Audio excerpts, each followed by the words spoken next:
भाई बहनों, आज की रोटी की हर सदस्य व्यक्तियों के लिए यीशु ख्रिस्तांची मधुर नावाचे सप्रेम नमस्कार। आज की दिन 14 एप्रिल 2024 रविवार। आम्हाला दया आली असल्याने, म्हणून आमच्याकडे ही सेवा असल्यामुळे आम्हाला दया आली आहे। आम्ही हार मानत नाही। 2 कोरिंथियर अध्याय 4 पहिला वचन।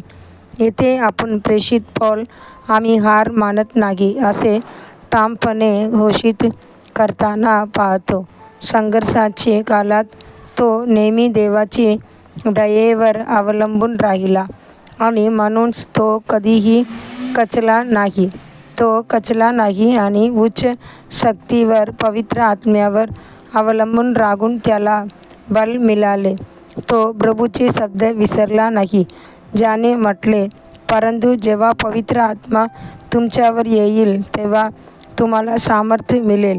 प्रसिद्धाची कृत्य पहिला अध्याय 8 वचन। प्रभूने वचन दिले आणि म्हणाला, बघा, मी माझ्या पित्याचे वचन तुमच्यावर पाठवित आहे, पण जेरुसलेम शहरात राहा जोपर्यंत तुम्हाला वरचे सामर्थ्य प्राप्त होत नाही। लूक 24 अध्याय 49 वचन। त्याला त्यांची शरीरात पवित्र आत्म्याची खजिना असण्याची खात्री होती, जी मातीच्या भांड्यासारखी आहे। 2 कोरिंथियर अध्याय 4-7 वचन। म्हणून तो असे घोषित करण्यास सक्षम आहे, आम्ही सर्व बाजूनी दाबलेले आहोत तरीही चिरडलेला नाही, आम्ही गोंधलेले आहोत पण निराश नाही, छल झाला पण सोडला नाही, मारले पण नष्ट झाले नाही। 2 कोरिंथियर अध्याय 4:8 आणि 9 वचन। 2 कोरिंथियांची 4 अध्यायातील संपूर्ण थकवा दूर करणे आणि प्रोत्साहित राखण्याविषयी सांगितले आहे। प्रेषित पौल या अध्यायाच्या शेवट असे म्हणत करतो, म्हणून आम्ही धीर सोडत नाही, जरी आपला बघा मनुष्य नाश पावत असला तरी अंतर्मनाचा मनुष्य दिवसेदिवस नूतनीकरण होत आहे। 2 कोरिंथियर अध्याय 4:16 वचन। बायबलमध्ये देवाचे अनेक संतांच्या जीवनकथा आहेत, जे देवाची कृपा प्राप्त करून खचून गेले नाहीत आणि खंबीरपणे उभे राहिले। एक उत्तम उदाहरण म्हणजे अब्राहम। ते 75 वर्षांचे असताना परमेश्वराने त्याला पुत्र देण्याचे वचन दिले, पण वचन दिलेला मुलगा होण्यासाठी 25 वर्षे लागली। तो म्हातारा झाला तरी तो कधी खचला नाही, त्याची अपेक्षाही कमी झाली नाही। जेव्हा तो समुद्र किनाऱ्यावरील वाळूकडे पाहत असे तेव्हा त्याने विश्वासाने देवाची स्तुती केली।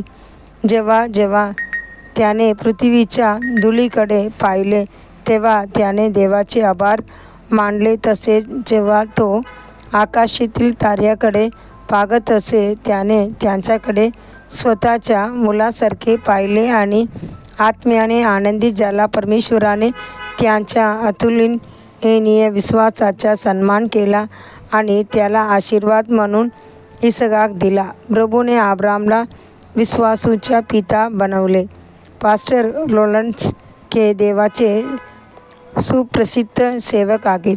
देवाच्या आवाहनावर आधारित त्याने एक इमारत भाड्याने घेतली आणि एक चर्च सुरू केले। मात्र रविवारच्या सेवेसाठी कोणीही फिरकले नाही आणि तो रिकाम्या खुर्च्यांना उपदेश करत असे। हे फक्त 1-2 वर्ष नाही तर 7 प्रदीर्घ वर्ष चालू होत।